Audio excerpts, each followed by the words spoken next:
नमस्कार, मैं कमलेश कबीर आपका एक बार फिर स्वागत करता हूं इस नए एपिसोड में। आज के इस एपिसोड में हम बात करने वाले हैं महाराष्ट्र की राजनीति की। महाराष्ट्र की राजनीति में संजय निरुपम ने संजय राउत के लिए एक ऐसे शब्द का इस्तेमाल किया और एक बार नहीं, ऐसा कहते हुए उनको 4 बार सुना जा सकता है।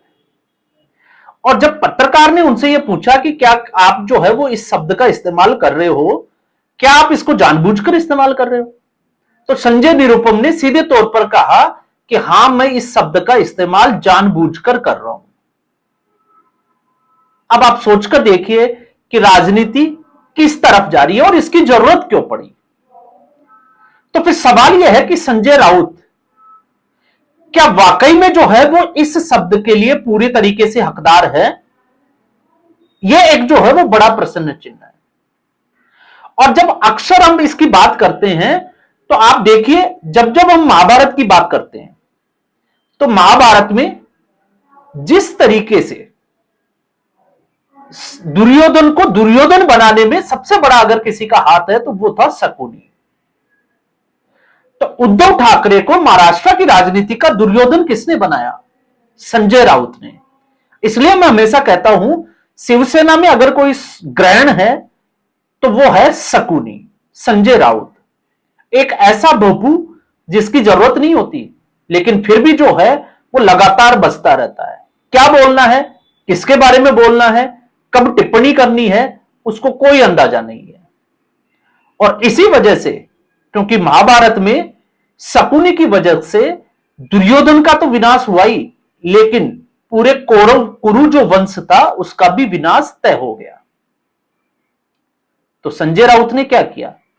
अगर आज शिवसेना की अगर आप सटीक रूप से आकलन करो तो फिर आपको नजर आएगा कि शिवसेना की इस दुर्गति के लिए सिर्फ और सिर्फ एक ही व्यक्ति जिम्मेवार है और वो है संजय राउत। कैसे है, हम उस पे आए। उससे पहले एक और बात जिस इस वीडियो में जो हमें करनी है वो है, याद करिए आज से लगभग 5 से 6 साल पहले 2019 का लोकसभा चुनाव, उसके बाद की मैं बात कर रहा हूं। क्योंकि शिवसेना और भारतीय जनता पार्टी अलग हुई थी लोकसभा चुनाव के परिणाम के बाद। और उस वक्त अंजना ओम कश्यप जो इंडिया टुडे ग्रुप में काम करती है, उसके एक शो में शिवसेना के उद्धव ठाकरे के जो बेटे हैं आदित्य ठाकरे, उनसे बातचीत के बाद जब वो निकल गए तो उसके बाद अंजना ओम कश्यप ने एक शब्द का इस्तेमाल किया था और गलती से माइक जो है वो ऑन हो गया था और उसकी रिकॉर्डिंग भी हो गई थी। वो सारा जो है वो वायरल हुआ था। तो वो शब्द क्या थे? वो शब्द थे कि ये देश का दूसरा पप्पू होगा। तो आज की स्थिति में मैं ये क्यों कह रहा हूं कि ये दूसरा पप्पू बनने की तरफ जो है वो अग्रसर है या फिर बन ही गया है? तो सारा मामला जो है वो अभी क्यों निकल कर आया है? अब पहले हम बात करते हैं संजय राउत की, फिर हम आते हैं दूसरे पप्पू के ऊपर। तो संजय राउत को जब हम पढ़ने बैठते हैं, उसकी स्टडी करते हैं, उसको समझने का प्रयास करते हैं, तो इस वक्त संजय राउत कोप भवन में है। मतलब उनको कोई ऐसी बीमारी हुई है जिससे वो सोशल डिस्टेंस या अपने जो है वो सार्वजनिक रूप से वो नजर नहीं आएंगे। ये उनका एक ट्वीट है, लेकिन वो सोशल मीडिया पर एक्टिव रहेंगे। और चर्चा के बाद में प्रधानमंत्री नरेंद्र मोदी को भी उनके जो है वो स्वास्थ्य की कामनाएं करनी पड़ी और पीएम मोदी का सपरिवार संजय राउत ने आभार भी किया है। अब सवाल यह खड़ा होता है कि क्या वाकई में संजय राउत बीमार है या बीमार होने का नाटक कर रहे हैं? क्योंकि यहां दोनों संभावनाएं नजर आती है। अगर तो संजय राउत नाटक कर रहे हैं तो उसके लिए भी हमारे पास में जो है उसका आकलन करने के लिए पर्याप्त, जिसको हम कहते हैं कि कारण उपलब्ध है। याद करिए 2000 के बाद का समय, क्योंकि संजय राउत शिवसेना में उद्धव ठाकरे के राजनीति में आने से पहले से हैं सामना के साथ जुड़े हुए। और 2000 बाद से जब बाला साहब ठाकरे की उम्र हो चुकी थी तो लगातार राजनीतिक गलियारों में यह कयास लगाए जा रहे थे कि बाला साहब ठाकरे का उत्तराधिकारी कौन होगा। और बाला साहब की छवि जो है वो साफ तौर से उस वक्त नजर आ रही थी राज ठाकरे में। और राज ठाकरे ही बाला साहब ठाकरे के एजेंडे को आगे बढ़ते हुए नजर आते थे। लेकिन 2006 आते आते अचानक से एक फैसला होता है, राज ठाकरे को साइड कर दिया जाता है और शिवसेना के वारिस में या उत्तराधिकारी के रूप में उद्धव ठाकरे को प्रोजेक्ट कर दिया जाता है। और उसका असर यह होता है कि राज ठाकरे शिवसेना से दूर होकर महाराष्ट्र नवनिर्माण सेना का गठन कर लेते हैं, एक नई पार्टी बनाते हैं और 2009 के विधानसभा चुनाव में वो चुनाव भी लड़ते हैं और कुछ सीटें उनको हासिल भी होती है। तो यह पहला समय था जब शिवसेना में कोई टूट होती है। और उस वक्त भी चर्चा यह थी कि इसके पीछे, क्योंकि राज ठाकरे का प्रभाव इतना था कि संजय राउत बोने नजर आते थे, तो संजय राउत ने राज ठाकरे को ही ठिकाने पर लगाने के लिए एक पूरा षड्यंत्र रचा, क्योंकि उद्धव ठाकरे को ज्यादा राजनीति से कोई लेना देना नहीं था। तो संजय राउत को लगता था कि बाला साहब ठाकरे के बाद में शिवसेना पर वो एक छत्तर राज करेंगे और उद्धव ठाकरे को अपने इशारों पर चला सकते हैं, इसलिए ये सारा खेल जो है वो रचा गया। और फिर उसके बाद में 2014 का विधानसभा चुनाव और 2019 के विधानसभा चुनाव को, अब आपको इस स्थिति को समझना पड़ेगा कि उस वक्त ऐसा कैसे हो सकता है कि 2019 के लोकसभा चुनाव में भारतीय जनता पार्टी की सीटों का ग्राफ जो है वो बढ़ गया। मतलब हम कह सकते हैं कि नरेंद्र मोदी की लोकप्रियता में इजाफा हो गया। बावजूद इसके शिवसेना, क्योंकि शिवसेना को पता था कि भारतीय जनता पार्टी और नरेंद्र मोदी की लहर चल रही है, इसके बावजूद उन्होंने गठबंधन से बाहर जाने का एक, जिसको कहें कि रास्ता अपनाया। तो आखिर ये विचार जो है वो किसने डाला, ये जो है वो बड़ा सवाल है। और ऐसी स्थिति में नाम आता है फिर संजय राउत का, कि संजय राउत ही वो कड़ी थी अपने एम्बिशंस को पूरा करने के लिए जिसने भाजपा के साथ शिवसेना का गठबंधन नहीं होने दिया और उद्धव ठाकरे को एक गुट्टी पिला दी मुख्यमंत्री के पद की। और फिर उसके बाद में, क्योंकि प्री पोल्ड अलायंस था, चुनावों से पहले का अलायंस था, उस वजह से चूंकि भारतीय जनता पार्टी कम सीटों पर चुनाव लड़ी थी, तो शिवसेना की भी सीटें आ जाती है और स्थिति यह बनती है कि शिवसेना किंग मेकर की भूमिका में आ जाती है। शरद पवार का साथ लिया जाता है और कांग्रेस पार्टी का। जो शिवसेना राम मंदिर के आंदोलन से निकल कर आती है, क्योंकि उससे पहले शिवसेना का भी अगर आप देखोगे तो हाल एक ही जैसा नजर आता है, लेकिन राम मंदिर में और फिर बाला साहब ठाकरे का यह कहना कि जो कार सेवक थे जिन्होंने बाबरी विध्वंस किया था वो शिवसैनिक थे, यह कहते हुए मुझे गर्व होता है, तो 1995 का विधानसभा चुनाव परिणाम पर नजर डाल लेनी चाहिए। तो कट्टर हिंदुत्व की छवि, और दूसरी तरफ 2006 में जिस तरीके से केंद्रीय जहाजरानी मंत्री टीआर बालू, जो डीएमके की तरफ से थे लेकिन समर्थन था यूपीए 2 में, तो उन्होंने एक हलफनामा दिया था सुप्रीम कोर्ट में राम सेतु को लेकर कि राम जो है वो काल्पनिक पात्र थे। बावजूद इसके, चाहे वो राम मंदिर का फैसला हो, संजय राउत की वजह से उद्धव ठाकरे जो है वो कांग्रेस के साथ गए। जहां नहीं बैठना चाहिए था वहां पर ले जाकर जो है वो उद्धव ठाकरे को जानबूझकर बिठाया गया और खुद जो है वो अपने लिए, क्योंकि अगर वो भारतीय जनता पार्टी के साथ रहते तो आज शायद राज्यसभा के सांसद नहीं होते। आपको यह भी समझना होगा, क्योंकि वो शिवसेना और एनसीपी शरद पवार के रहमो करम से, क्योंकि ये गठबंधन की जो खिचड़ी है वो संजय राउत की वजह से बनी थी, इसलिए वो राज्यसभा जा पाए, वरना उनका जो है वो कहीं भी, क्योंकि उनकी अहमियत लगातार शिवसेना में कमजोर होती जा रही थी, क्योंकि दूसरी तरफ कद्दावर नेता चाहे एकनाथ शिंदे हो या फिर दूसरे कद के नेता हो, तो शिवसेना का बट्टा बिठाने में अगर किसी का हाथ है तो इसको हम यही कह सकते हैं कि उद्धव ठाकरे को अगर दुर्योधन बनाने का किसी का हाथ है तो वो संजय राउत है। और फिर उसके बाद में ये यात्रा इतनी आगे बढ़ जाती है कि शिवसेना के ही टुकड़े हो जाते हैं।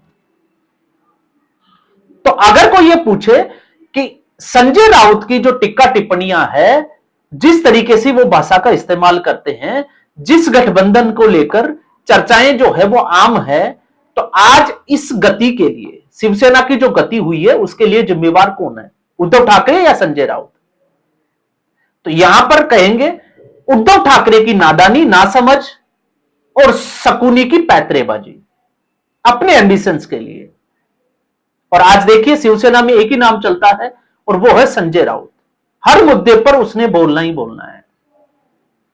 तो ऐसे में इस वक्त जब बीएमसी के चुनाव है तो उद्धव ठाकरे की, या हम कहें कि शिवसेना की जो साख है, इज्जत है, वो दांव पर लगी हुई है। पिछले 25 साल से कब्जा है शिवसेना का। लेकिन भारतीय जनता पार्टी इतनी मजबूत हो गई है कि अब शिवसेना को लगता है कि शायद उसके हाथ से बीएमसी भी चली जाएगी। तो इस कारण से अब जो है, जिस तरीके से राहुल गांधी ने वोट चोरी का नैरेटिव तैयार किया था, तो महाराष्ट्र में भी उसी तरीके का एक प्रयास किया जा रहा है, जिसके तहत संजय राउत ने एक, जिसको हम कहें कि सख्त टिप्पणी जो है वो की एकनाथ शिंदे की शिवसेना के लिए। तो उसका जवाब दिया संजय निरुपम ने। और दूसरी तरफ आपने देखा अमित शाह ने भी साफ तौर से इशारा कर दिया है कि अब जो है वो बैसाखी की जरूरत नहीं है। क्यों नहीं है? क्योंकि इस विधानसभा चुनाव में अकेले दम पर 132 सीटें जो है वो भारतीय जनता पार्टी की है। और भारतीय जनता पार्टी चाहती तो वो अकेले दम पर सरकार बना सकती थी, लेकिन फिर भी उसने अजित पवार और एकनाथ शिंदे को साथ रखा। तो लगातार कमजोर हुई कौन? शिवसेना। क्योंकि अगर हम कांग्रेस पार्टी की बात करें तो कांग्रेस पार्टी तो वैसे भी जो है वो देश भर में कमजोर हो रही है। तो अब आप सोचकर देखिए कि संजय निरुपम ने, जो कि कांग्रेस पार्टी से एकनाथ शिंदे के साथ गए, तो उन्होंने क्या गलत कहा या फिर शब्द का? क्योंकि शब्द एक ऐसा था जिसको हम आम भाषा में गाली समझते हैं, लेकिन क्या संजय राउत के लिए वो पर्याप्त था क्या? अब हम आते हैं संजय राउत की दूसरी बूट पॉलिसी, जिसको हम कहें। अंजना ओम कश्यप ने जो बात उस वक्त बोली थी कि देश में दूसरा पप्पू, तो वो आदित्य ठाकरे के लिए बोली थी, ये सबको पता है। और संजय राउत ने आदित्य ठाकरे को पप्पू बनाने में कोई कसर भी नहीं छोड़ी है। एक ठाकरे परिवार को ही पप्पू बना दिया। कैसे बनाया आप देखिए। पार्टी टूटी, आप उसको छोड़ दीजिए। 2019 से पहले तक शिवसेना में मातोश्री का एक नाम चलता था इस पूरे देश की राजनीति में, कि देश का कोई कितना भी बड़ा राजनेता हो, अगर उसको ठाकरे परिवार से मिलना है तो मातोश्री में माथा टेकना ही पड़ेगा। अमित शाह को जाना ही पड़ा, आप जब सीट शेयरिंग की बात चल रही थी। कभी भी बाला साहब ठाकरे जो है वो किसी राजनेता के घर नहीं गए, चाहे वो उसका अलायंस का ही क्यों ना हो। तो जब उद्धव ठाकरे बीमार पड़े तो क्या गांधी परिवार से सोनिया गांधी और राहुल गांधी उनसे मिलने मातोश्री गए? कभी नहीं गए। लेकिन जब राहुल गांधी ने डिनर पार्टी दी तो मातोश्री से निकले हुए उद्धव ठाकरे और आदित्य ठाकरे को, दोनों को पप्पू बनाकर संजय राउत ने आखिरी पंक्ति पर बैठने के लिए मजबूर कर दिया। और उसके बाद में जब मैं ये कहता हूं कि क्या देश को दूसरा पप्पू बन मिल गया, तो उसका जवाब है कि बिल्कुल। क्योंकि वो आदित्य ठाकरे से वो ही करवाया जा रहा है जो देश भर में इस वक्त राहुल गांधी कर रहे हैं। आपने देखा होगा राहुल गांधी ने एटम बम और हाइड्रोजन बम की बात की। वोट चोरी के मुद्दे को लेकर एक बड़ी स्क्रीन लगाई गई, फिर राहुल गांधी चप्पल में जो है वो इधर से उधर टहलते हुए नजर आते हैं और वोट चोरी कैसे कैसे हो रही है उसको बताते हुए नजर आ रहे हैं।